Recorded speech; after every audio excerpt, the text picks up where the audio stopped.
In a country torn by bloody civil war, a young man seizes power. In his native tongue, he is called Dracula. This is not the vampire Count Dracula, but a real historical figure, a Romanian prince.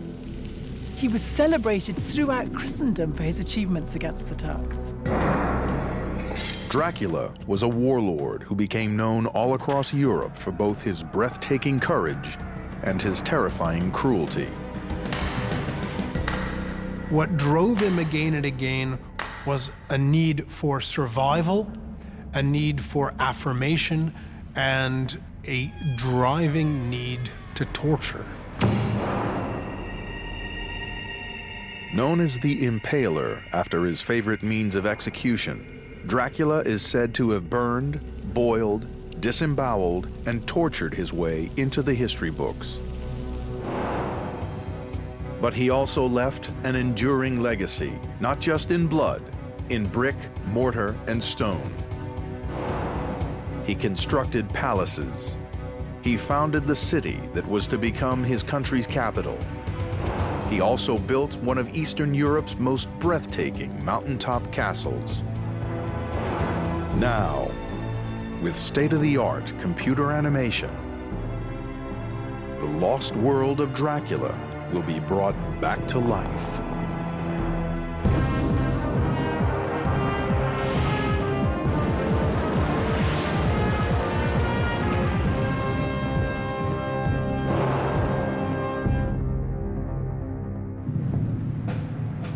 Transylvania, a land on the outermost fringes of Europe. It is dominated by sweeping mountains, shrouded in mystery and legend. The romantic version of the country, the ruined castles, the whole vampire legend. In a way, we've had to invent all this because we don't know enough about the real thing. Today, Transylvania is a region within the Eastern European country of Romania. In the 19th century, the novelist Bram Stoker made it the home of Count Dracula, the world's most famous vampire. But until the 1970s, few readers suspected that he had taken the name from a real-life warlord. Forget Hollywood. Forget vampire stories.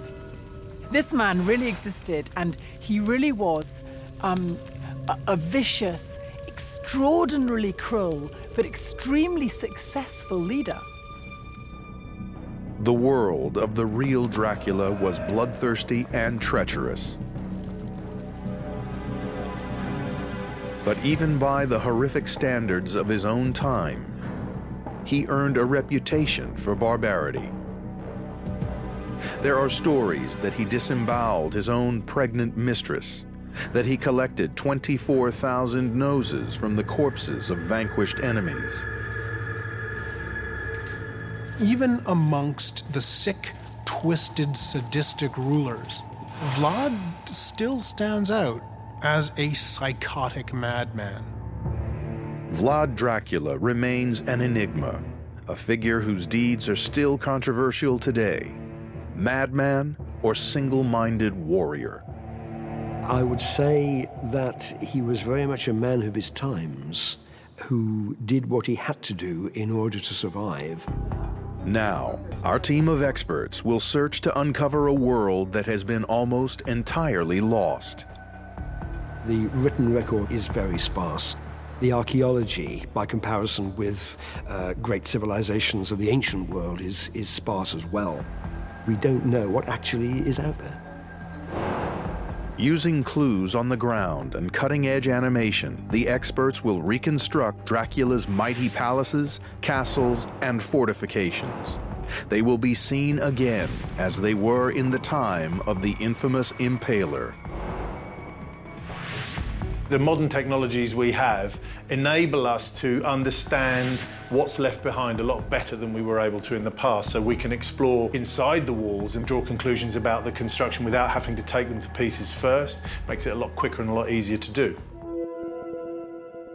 The trail begins at Vlad's birthplace. It is a picturesque fortified town called Sighisoara in the heart of Transylvania.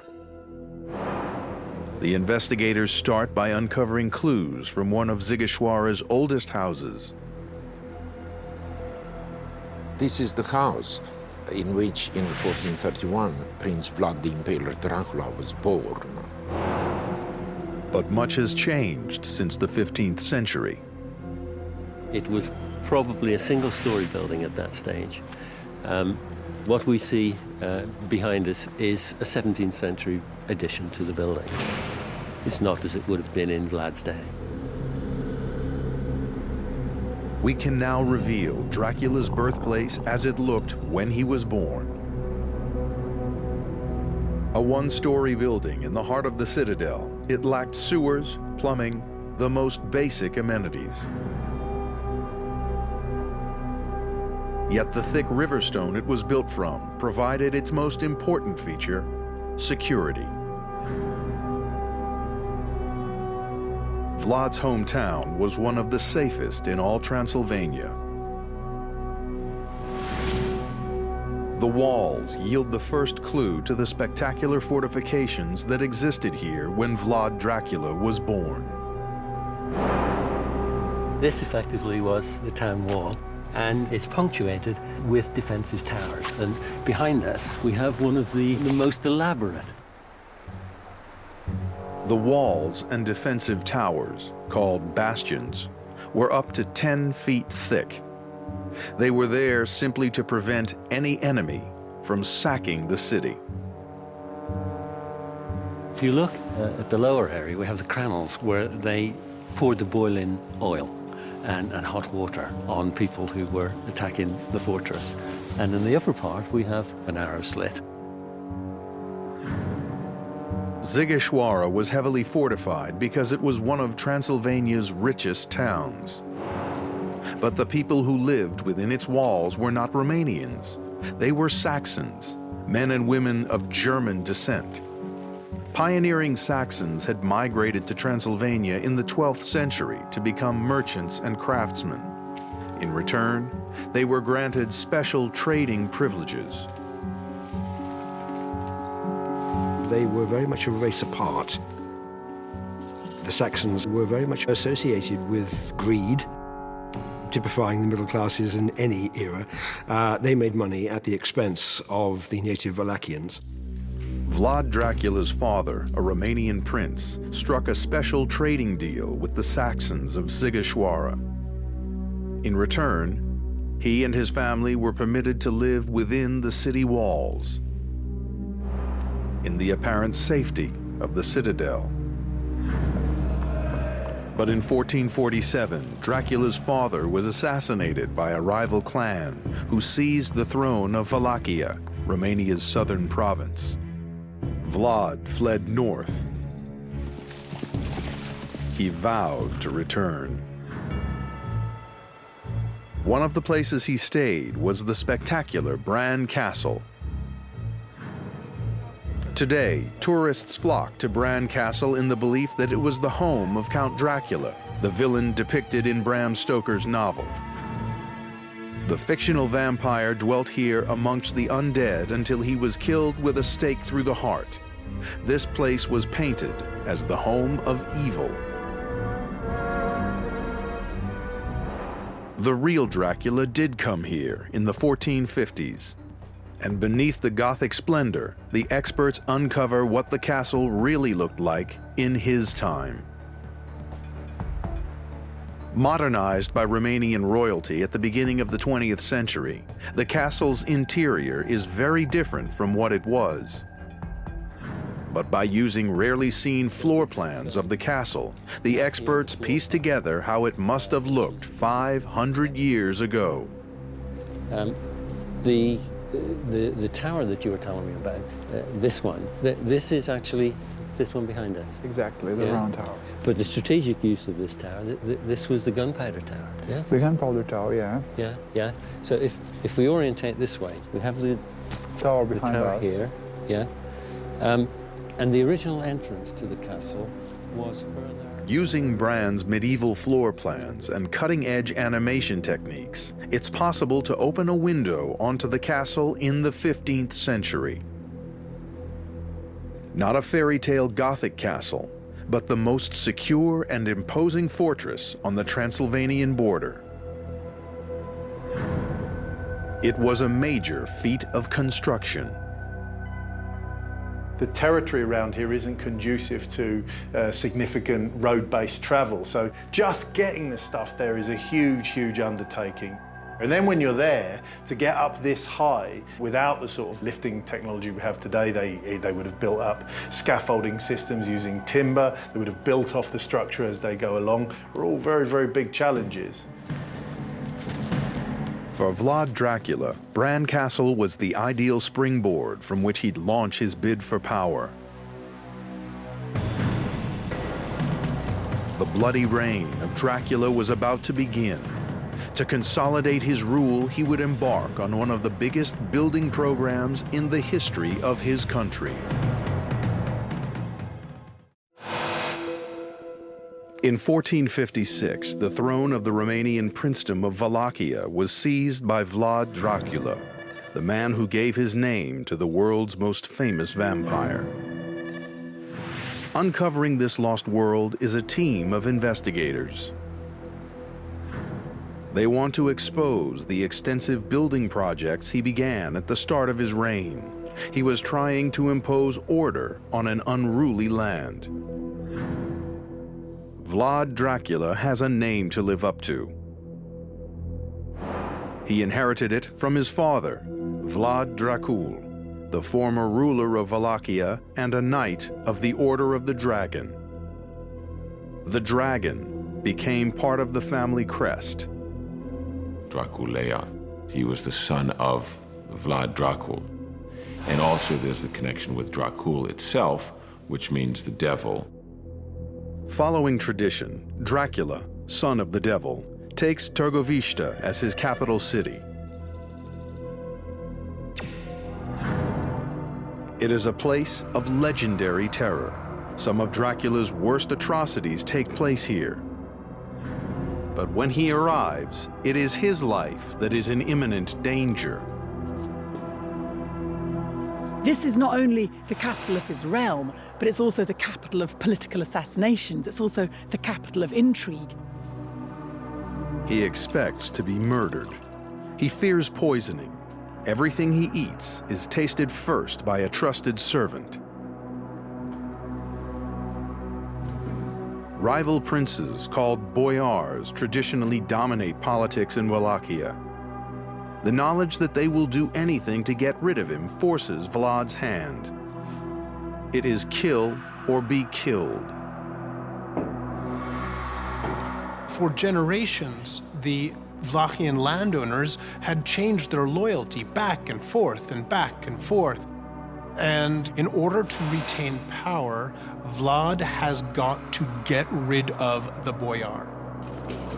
Vlad's antipathy toward the boyar is also deeply personal. His father has been murdered by the boyars, and so here's a man, I think, bent on vengeance. He's got a score to settle, and he does. But before Dracula can be rid of his boyar enemies, he needs protection. And in the present-day ruins lie clues to a massive building project that took place here more than 500 years ago.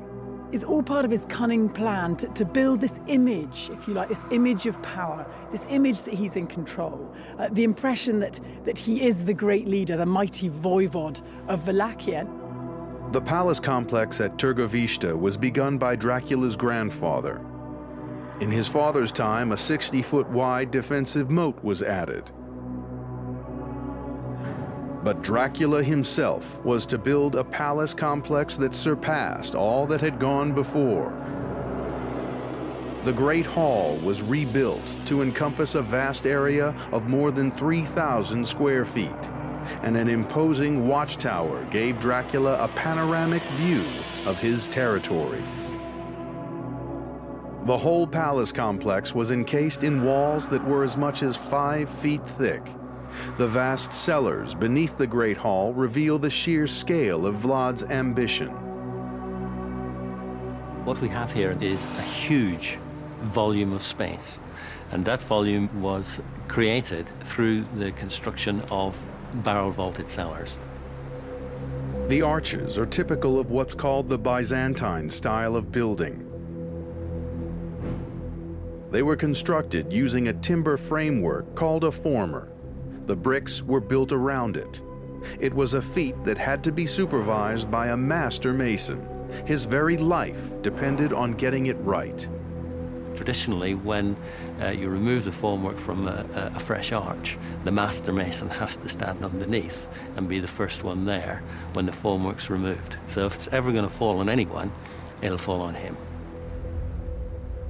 Although few clues remain, some still believe the cellars housed not just palace supplies, but far darker secrets. Like Vlad's own private torture chambers. Restored in the 19th century, this tower was perhaps the most striking feature that Vlad Dracula added to Târgovishte. Built of a riverstone base with upper stories of brick, it soared more than 60 feet into the air and provided a commanding view. Once finished, Vlad's palace was a highly defensible series of barriers. As a defensive position, this structure appears to be well set. You can defend progressively backwards, so you have a succession of hurdles to overcome. Once you've got over that one, you're in the moat and people are still lobbing stuff at you. Once you've got over that one, everyone runs back inside there and they're firing at you from the tower and from the roofs and from everywhere else. You can imagine the life toll will be fairly severe for the people attacking it. With Târgovishte transformed into a high-security headquarters, Dracula began exterminating his boyar enemies.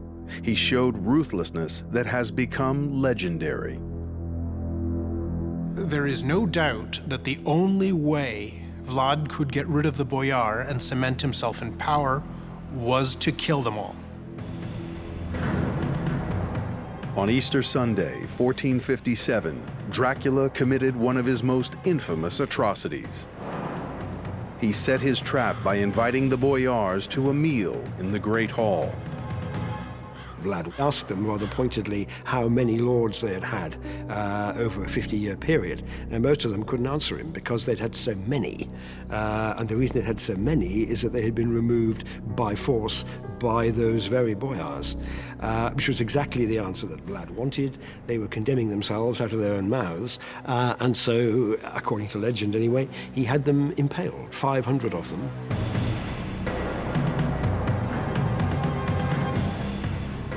Impalement was a terrifying method of execution. Now, the common way would be to put your enemy on the end, the sharpened end of this stake, pierce them through the navel or through the heart, and hoist them up and leave them to die, a relatively quick death. That was for the more fortunate, because if you really wanted to make an example of you, he'd take this rounded end and he'd grease it, and then he'd pull your legs apart and insert it into your rectum. So through your bottom, and gradually the stake would work its way through your body. This might take a couple of days, okay? So you'd be literally dying for hours. Târgovishte was littered with the impaled bodies of the dead and dying. But Dracula didn't kill everyone immediately. For some, he intended a longer, more productive death. And here, on this high, inaccessible mountaintop on the border of Transylvania, they were forced to build a fortress that is the real Castle Dracula. It is a place that would serve as Vlad's sanctuary in a coming campaign of terror.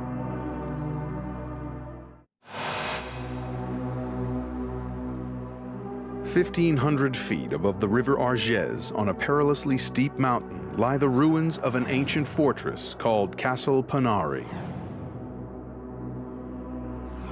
This is the real Castle Dracula. The castle's site was key. On the edge of Vlad Dracula's own realm of Wallachia, The castle also bordered the mountainous territory of Transylvania. Even today, it remains a remote and forbidding place. And the investigators need to climb 1,480 steps just to get to it.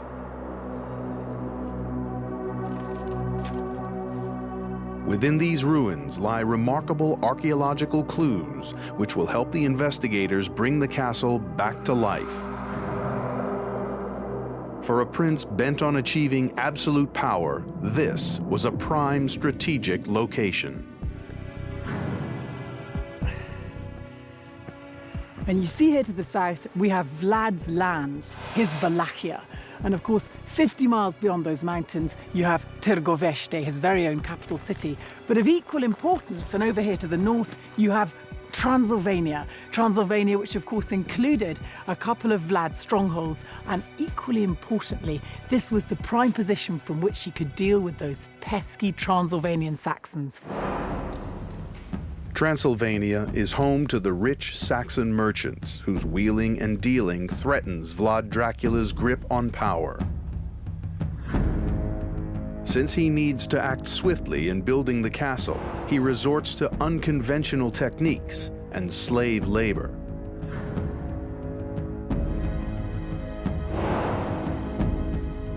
Construction begins around a watchtower dating back to the time of his grandfather. But Vlad envisages something far greater. A fortress that will not just occupy the whole summit of Panari, but enlarge it. Clues to how he did it are encoded in the ruined walls that still surround the castle. They give it its strange two-tone appearance, with red brick sitting on top of a gray stone base. It is a very, very unusual structure because of the combination of the stone and the brick. I would have expected here to have seen the whole thing constructed in stone. Perhaps it was actually easier to build in brick. It certainly would have been an awful lot quicker.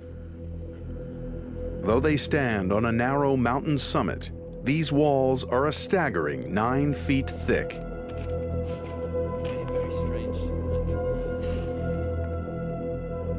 This was achieved by using the Byzantine construction method. The Byzantine style was first of all to build the 2 external walls in brick and then to infill those walls with rubble. The combination of the outer wall, the inner core, and the inner wall together make this an absolutely solid structure. What held the walls together was also the secret of the castle's survival in an area that was actually an earthquake zone. They used lime mortar. This is what lime, in its putty form, actually looks like. Okay. It's like a very rich whipped cream, effectively. But because it's lime, it won't completely set in this sort of situation, and therefore it allows flexibility. It allows the walls to move, which of course is going to be very useful in an earthquake situation. We won't suffer severe cracks and damage in the same way that you would if you were to use cement. Though they have been struck by numerous violent earthquakes, many of Castle Dracula's walls still stand today. They were constructed by slave labor, the nobles that had been spared from impalement during the Easter massacre at Târgovește. Forced marched to Panari, they were now to suffer a far longer, lingering death. Wallachian chronicles report that these men and women worked so hard, they worked until their clothes fell off. They were naked, quite literally. But the castle wasn't built just by slaves. One ingenious piece of engineering proves that master craftsmen must have been involved. The castle's roofs gather rainfall into the cistern. It's constructed in stone, which is it's called rabbiting. And basically, it's cutting the angles of the stone so that the next stone sits in exactly against this one. But what this actually shows is that when this was constructed, whoever was involved in the engineering side of things really understood the whole process of stone construction, of what was needed to hold water for a castle of this size and quality. Everything needed to build Castle Dracula was available in the river valley below. There was sand for mortar, gravel and small rocks for the Byzantine wall filler. There were also sturdy river stones that formed the castle's base. Even the bricks were fired and made locally. This was the spectacular result. When it was finished, the castle filled the entire summit, approximately 32 feet wide by 180 feet long. An eagle's nest, Dracula's castle offered excellent security and the control of a key strategic pass between the mountains. But just over the border in Transylvania, the troublesome Saxon merchants were hatching a conspiracy against him. To protect their profits, they were supporting a rival claimant to Vlad's throne. You could argue that this castle provided Vlad with the essential springboard via which he could go and deal with the Transylvanian Saxons. He made them realize that if they were going to have their commercial ways, they were first and foremost going to do what he said. A major confrontation lay ahead. Vlad Dracula would need all his cunning to overcome the defenses of one of the best fortified towns in all Europe. He would exact a terrible revenge.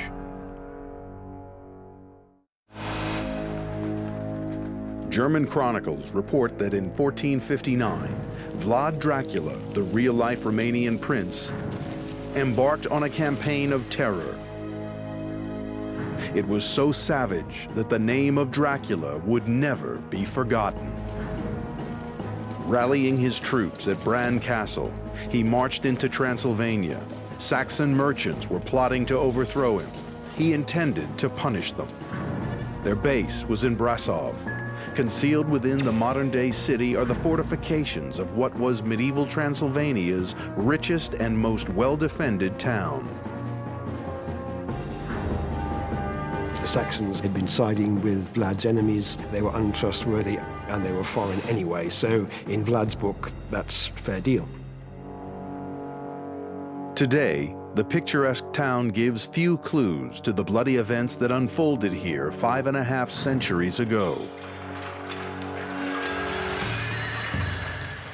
Vlad's attack on Brasov was not easy. The city's military defenses were formidable. A huge wall, nearly 14 feet thick in some places, ran around the entire Saxon city. There were bastions at regular intervals.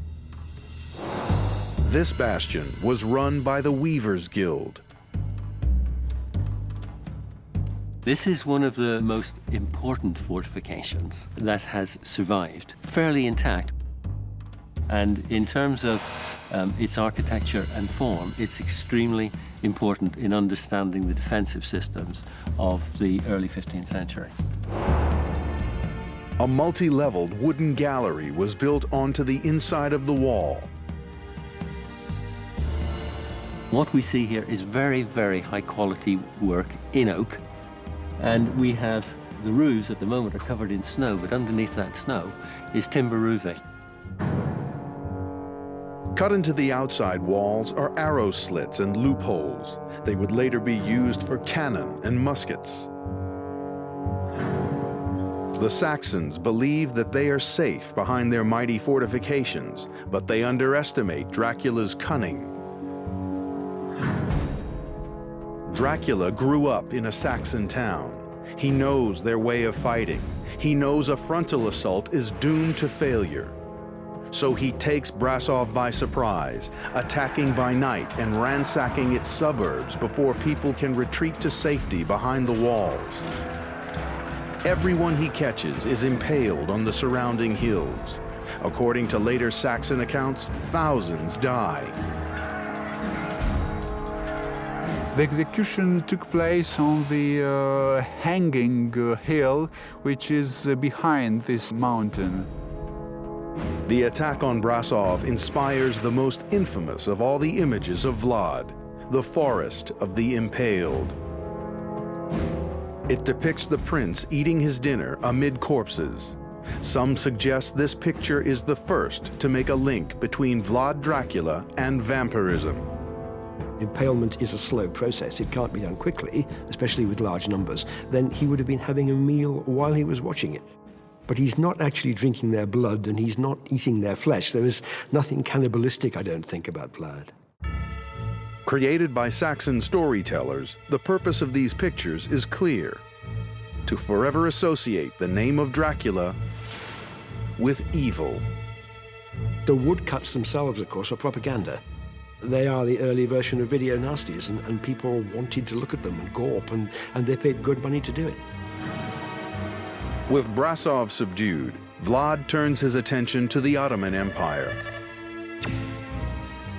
The Muslim superpower of his day, its vast borders reach Vlad's own territory. The Ottoman Turkish Empire were continuing to look westward, look towards Europe as the next place they were going to conquer. And aside from a few hill tribes like the Wallachians, there was nothing to stop them. But Vlad Dracula is determined to resist. He begins to concentrate his building efforts in the south of his realm. Here, he erects a stunning new palace of brick and stone. For 5 centuries, it has been lost to time, until now. Hidden beneath Bucharest's streets is the secret world of this once great residence. These ancient walls conceal evidence of past glories few even know existed. We're always thinking of, Vlad as defending and fighting, but don't forget, he was a man with a great deal of commercial nous, and this was an extremely important economic route. Vlad knew the Turks could threaten these trade routes, and at any moment. He built his palace in a hurry, with the best specialists available. He called in Transylvanian stonemasons. He also called in approximately 1,000 workers to make sure that this was erected, and this was erected quite quickly. Excavations in these tunnels reveal a building of a compact design born out of urgent necessity. Altogether, it was a functional fortress as opposed to a sort of exotic palace. Later rulers would rebuild and extend it, but hidden in the building's foundations are clues to its history. Take this piece of wall here. You have in the middle brickwork that dates back to Vlad's time. Now, on either side of that, you see brickwork that's been added on at later dates. And I think that's the sort of most fascinating part, if you like, because you have archaeological evidence from the 14th century, also the 15th century, the 16th century, the 17th century, the 18th century, and the 19th century. Now, with animation based on this archaeological detective work, Dracula's original palace can be seen once more. It is a commanding fortress, and it would have served as an essential bulwark to Vlad's southern frontier.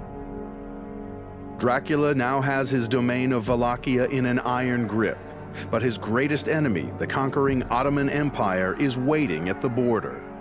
The bloodthirsty tyrant Dracula now needs to transform himself into the heroic defender of Christian Europe. And the fortifications he's built will now be tested to their limits.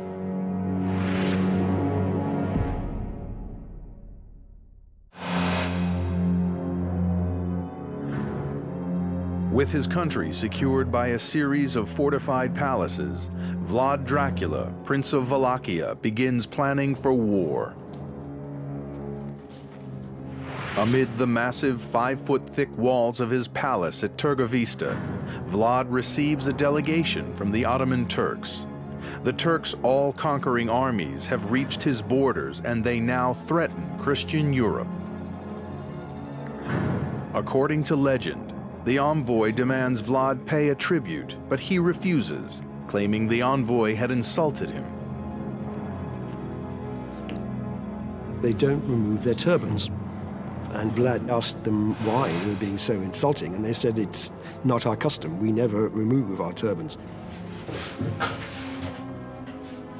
So he ordered then that they could never remove their turbans because they were to be nailed to their heads.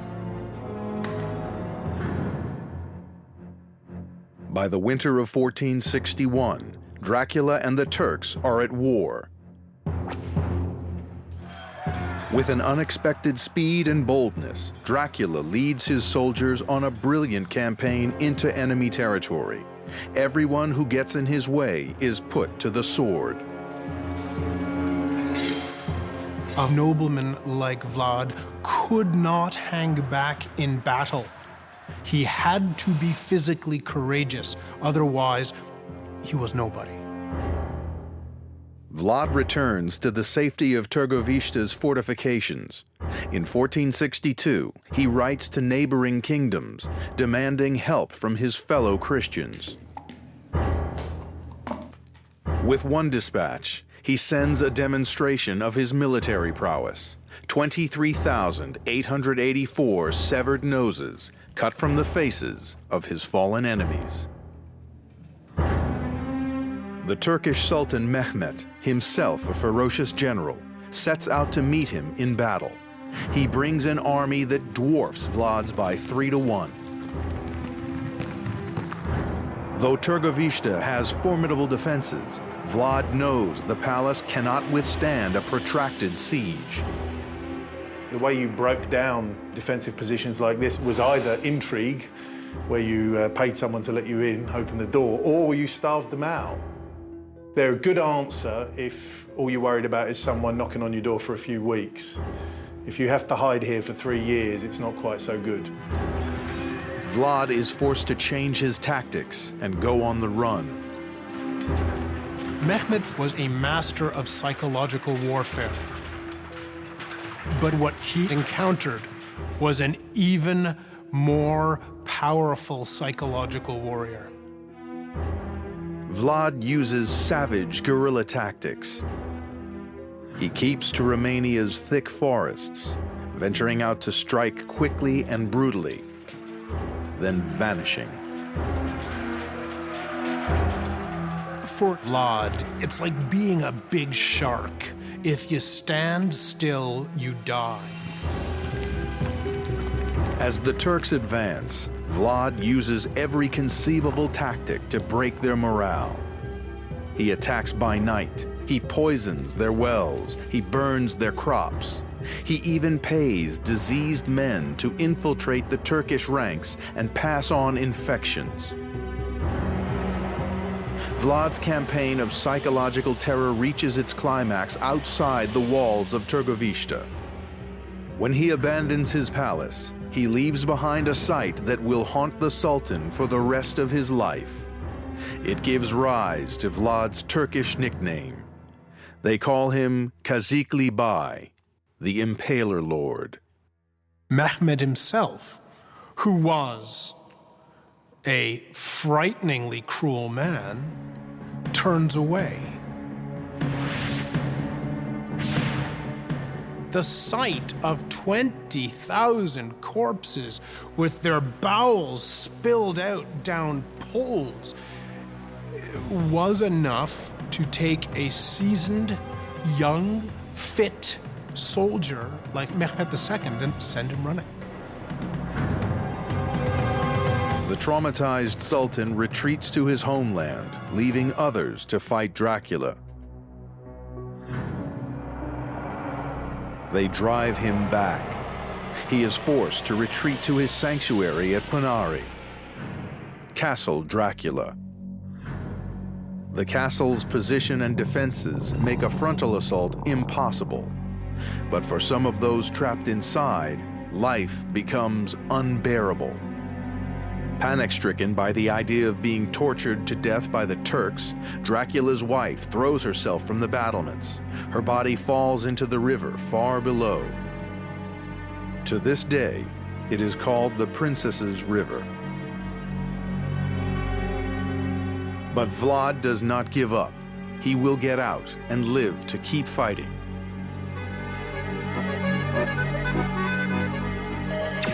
In the village of Arefu, only a few miles from the castle, the experts uncover a piece of local folklore concerning Dracula's daring escape. Stimați oaspeți, cu permisiunea dumneavoastră, crede că tu ești The villagers take great pride in the way in which they've helped shape history, how they helped trick the Turks. And basically they devised a plan whereby they turned their horseshoes the wrong way round and reattached them onto their horses. And then they led Vlad away on these horses in the dead of night. So of course the Turks, when they saw the footprints, thought he'd gone into the castle, but in fact he had actually left the castle unbeknown to them. Mulțumesc foarte mult. Dracula flees into Transylvania and exile. 10 years later, he returns and reclaims his throne. He comes back to his palace in Bucharest and again begins preparing defenses to repel a Turkish invasion. But before work gets underway, Dracula's reign ends. Vlad's death is shrouded in mystery. He was almost certainly killed in battle, although whether that was in a fair fight in the heat of the moment or whether it was murder, we don't know. I personally subscribe to murder. Local folklore has it that he was buried here, in the beautiful island monastery of Snagov. Once surrounded by heavily fortified stone walls, the monastery was later used as a prison. High-ranking traders were held here, and the island is said to be littered with countless human bones. Today, the monastery is a place of pilgrimage for Dracula's fans.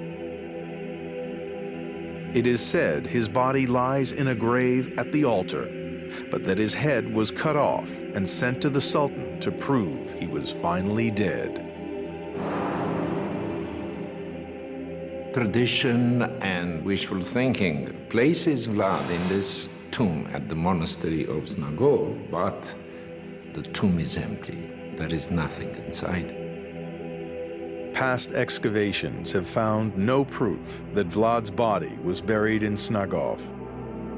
His last resting place remains a mystery.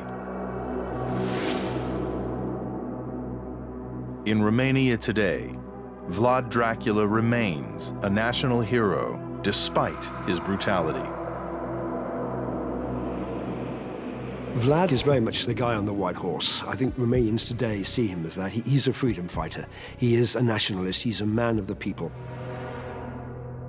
Dracula was the last great builder of an independent Wallachia. Soon after his death, the Turks brought the country firmly under their control. It was forbidden to build fortifications. But Dracula's castles remain as a reminder of a glorious and free past. The royal palace of Târgoviște that he completely redesigned. The founding of Bucharest and its castle. And the inaccessible sanctuary of Punari, the real Castle Dracula. Each a symbol of the indelible mark Vlad Dracula left on his country.